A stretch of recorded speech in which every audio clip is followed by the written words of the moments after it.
మట్టి మనుషుల విరోచిత పోరాటాన్ని ఒక మత పంచాయతీగా మార్చేటువంటి పని ఈ సినిమాలో జరిగింది. ఈ సినిమా నేపథ్యాన్ని గనక పరిశీలిస్తే ఈ సినిమా ఒక ప్రయోజనాన్ని కాంక్షిస్తూ తీశారు అనేటువంటిది మాత్రం అర్థమైంది. పార్లమెంట్ ఎన్నికలు వీటన్నిటి దృష్ట్యా బీజేపీ భువనగిరి అసెంబ్లీ అభ్యర్థిగా బీజేపీ రాష్ట్ర కార్యవర్గ సభ్యుడిగా ఉన్నటువంటి గూడూరు నారాయణ రెడ్డి గారు ఈ చిత్ర నిర్మాత. హిందూ ముస్లిం పంచాయతీగా పెడితే తప్ప బీజేపీకి ఓట్లు రావు.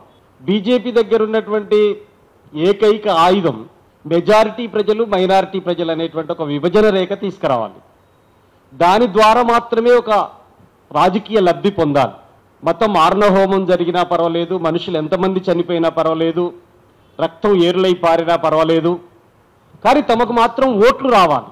తమకు ఓట్లు రావడానికి సినిమాని కూడా అనేక రంగాల్లో వారి ముద్రలు వేస్తున్నటువంటి వాళ్ళు ఈరోజు సినిమా రంగంలోకి జ్వరబడ్డారు. కేరళ స్టోరీ తీశారు ఇంతకుముందే, కాశ్మీర్ ఫైల్స్ తీశారు ఇంతకుముందే, ఇప్పుడు రజాకార్ అనేటువంటి సినిమా తీశారు. రజాకార్ అంటే ఒక అర్థంలో వాలంటీర్ అని అర్థం. వాలంటీర్ అంటే నిజాం తన యొక్క ప్రైవేట్ ఆర్మీని సృష్టించుకొని ఇక్కడ జరుగుతున్నటువంటి ఒక పోరాటం, ఆంధ్ర మహాసభ పేరు మీద కమ్యూనిస్టులు నడుపుతున్నటువంటి ఒక పోరాటాన్ని అణిచివేయటం కోసం నిజాం తమ పన్ను కట్టకపోతే వాళ్ళ మీద ఏ రకమైనటువంటి దౌర్జన్యాలు చేయాలి అని చెప్పేసి అనే దానికోసం ఒక ఆర్మీని, ఒక సైన్యాన్ని రూపొందించుకున్నాడు. ఆ సైన్యమే రజాకార్. ఈ రజాకార్ అనేటువంటి సైన్యంలో వాళ్ళు నడిపినటువంటి ఆకృత్యాలు తెలంగాణ గడ్డ మీద అన్ని ఇన్ని కావు, కానీ ఎవరి మీద ఎవరు నడిపారు అని చెబుతున్నప్పుడు రజాకార్లు అనేటువంటిది ఒక సైన్యం లాగా నిర్బంధకాండను ప్రయోగించింది నిజం. కానీ విష్ణు రామచంద్రారెడ్డి, జన్నారెడ్డి దొరలు, ఎర్రబాడు దొరలు, సూర్యాపేట ప్రాంతానికి సంబంధించినటువంటి భూస్వాములు వీళ్ళు నడిపినటువంటి ఆకృత్యాల గురించి మాత్రం ఆ సినిమాలో చూపించలేదు. ఆ సినిమాలో ఈ రకమైనటువంటి ఏమి చూపించలేదు. 4,000 మంది అమరులైతే 3,000 గ్రామాల్లో గ్రామరాజ్యాలు నిర్మించుకుంటే ఒడిసెలు పట్టినటువంటి వాళ్ళు, గుతుపలు పట్టినటువంటి వాళ్ళు బందూకులు చేతబట్టి, తుపాకులు చేతబట్టి వీళ్ళ మీద నడిపినటువంటి చిన్న పోరాటం లేదు. మీరు దాంట్లో ఆ సినిమాలో మత మార్పిడులు జరుగుతున్నట్టుగా చూపించారు. అక్షరాభ్యాసాలు నేర్చుకునేటువంటి వాళ్ళు, ఈ వీర తెలంగాణ రైతాంగ సాయుధ పోరాటం అనేటువంటిది ఒక సాంస్కృతిక ఉద్యమం. రాత్రిపూట పాఠశాలలు, గ్రంథాలయ ఉద్యమాలు ఇవన్నీ ఎక్కడ ఆ సినిమాలో చూపించబడవు. ఏముంటాయి అని చెప్పేసానంటే ఆడ పాఠం చెప్పే సారు ఒక సనాతన బ్రాహ్మణుడు అవుతాడు, అక్కడ కూర్చున్న వాళ్ళందరూ బ్రాహ్మణ పిల్లల్లాగా ఉంటారు. అరే ఏమిటిదంతా అంటే పాఠాలు ఉర్దూ మాత్రమే చదవాలి ఇక్కడ అనే ఉన్నటువంటి సందర్భంలో భాషా ఉద్యమం కూడా ఉన్నటువంటి మిళితమైనటువంటిది. ఒక్క వీర తెలంగాణ సాయుధ పోరాటం అనేక రూపాల్ని సంతరించుకున్నటువంటి పోరాటం. అది భాషా ఉద్యమం, అది గ్రంథాలయ ఉద్యమం, అది రాత్రిపూట బడి ఉద్యమం, అది సాంస్కృతిక ఉద్యమం. ఎన్ని రకాల ఉద్యమాలకి అదొక కేంద్ర బిందువు వీర తెలంగాణ రైతాంగ సాయుధ పోరాటం. ఈ రకమైనటువంటి పోరాటాలు ఏవీ లేవు. అసలు విషయం యోధులు మహాయోధులు అనే ఒక పాట వస్తుంది చివరిలో. ఆ యోధులలో ఉన్నటువంటి వాళ్ళ పోరాట ఘట్టాలు ఒక్కటంటే ఒక్కటి లేవు దాంట్లో. ఆ యోధులు మహాయోధులలో మల్లు స్వరాజ్యం పేరుంది, భీమిరెడ్డి నరసింహారెడ్డి పేరుంది, నల్ల నరసింహులు పేరుంది, ఒక మద్దికాయల ఓంకార్ గారి పేరు. మీరు ఇట్లా చూడండి, సుద్దాల హనుమంతు గాని, యాదగిరి, ఎన్నో మంది ఫోటోలు దాంట్లో చూపించారు. ఆ పాటలో ఉన్నటువంటి వీరుల యొక్క చరిత్ర గాథలు కూడా ఆ సినిమాలో లేవు. అన్ని వక్రీకరణలు దాంట్లో ఉన్నాయి, అన్ని వక్రీకరణలే. హిందూ ముస్లిం పంచాయతీగా మొత్తం పోరాట చరిత్రను మార్చడం కోసం చిత్ర యూనిట్ బాగా శ్రమ తీసుకున్నారు. అసలు పోరాటాన్ని పక్కదో పట్టించి ఈ పోరాటాన్ని ఆ పోరాటంగా మలిచారు. ఒకవేళ ఈ పోరాటంలో రజాకార సినిమా మీరు తీసిన దాంట్లో నల్లగొండ, వరంగల్, ఉమ్మడి నల్లగొండ, ఉమ్మడి వరంగల్ జిల్లాల్లో ఈ రజాకారులకు వ్యతిరేకంగా ఫైట్ చేసినటువంటి వాళ్ళు ఎవరు?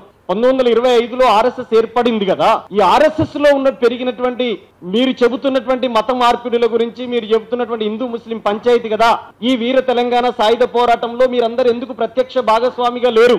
దీనికి దాంట్లో జవాబు ఉందా? ఆ సినిమాలో జవాబు ఉందా? లేదు. ఇప్పుడు ఈ మొత్తం ఉమ్మడి జిల్లాల్లో, నేను చెప్పిన జిల్లాల్లో అనేక స్తూపాలు వెలిస్తున్నాయి కదా. ఆ స్తూపాలలో ఎక్కడైనా ఒక బజరంగ్ దళ్, ఆర్ఎస్ఎస్ వీళ్ళకి సంబంధించినటువంటి వాళ్ళు ఉన్నారా? నిజమే కదా.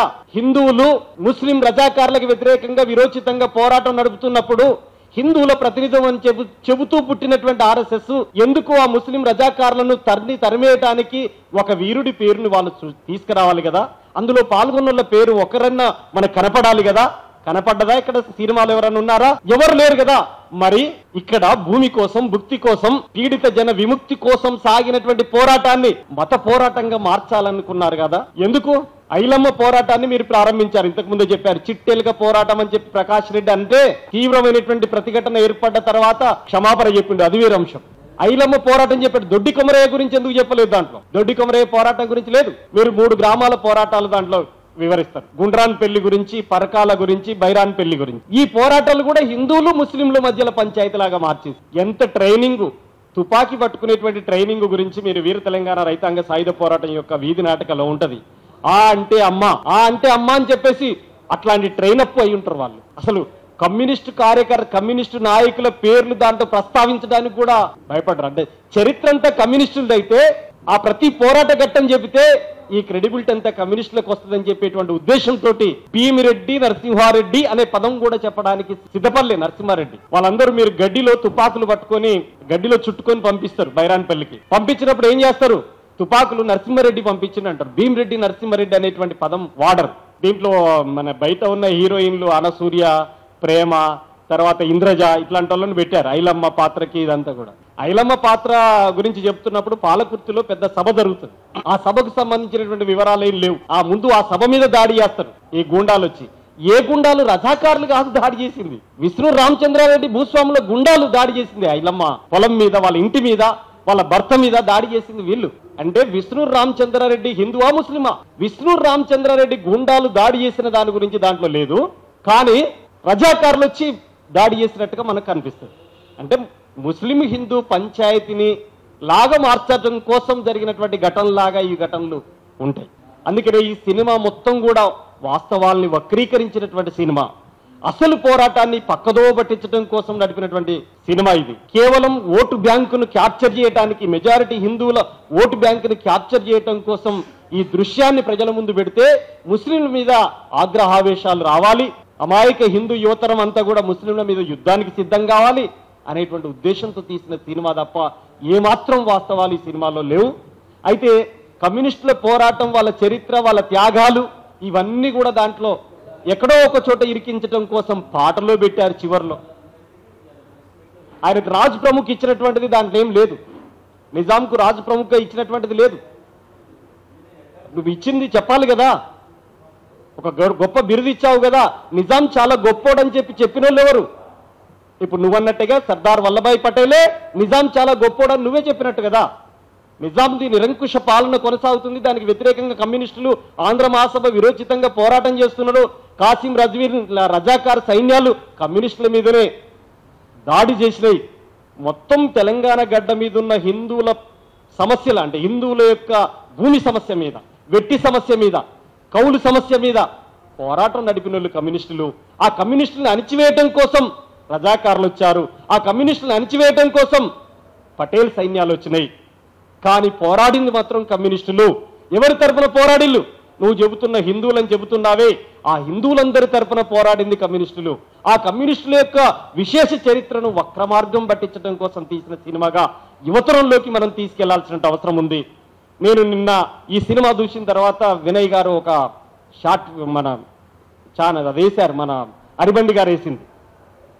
దాన్ని ఎలాబరేటెడ్ చేసి దీంట్లో జరిగిన ప్రతి ఒక్కదానికి దాన్ని కౌంటర్ చేసి ఈనాటి యువతరానికి చూపించాల్సిన బాధ్యత మన పైన ఉంది అనేది నాకు అనిపించింది. ఇంత పెద్ద సినిమాలు తీయలేకపోయినా యూట్యూబ్ ఛానళ్లలో కానీ సోషల్ మీడియాలలో కానీ విస్తృతంగా అసలు చరిత్ర గిది, వక్రీకరించబడ్డ చరిత్ర గిది అని చెప్పి చెప్పాల్సిన బాధ్యత మనందరి పైన ఉంది అని చెప్పి తెలియజేస్తూ, ఈ సినిమా చూసిన తర్వాత అర్థమైంది కమ్యూనిస్టుల యొక్క పోరాట చరిత్రను వక్రీకరించడం కోసం మాత్రమే ఇది తీశారు, హిందువుల ఓటు బ్యాంకు కోసమే ఈ సినిమాను తీశారని చెప్పేసి అర్థమైంది.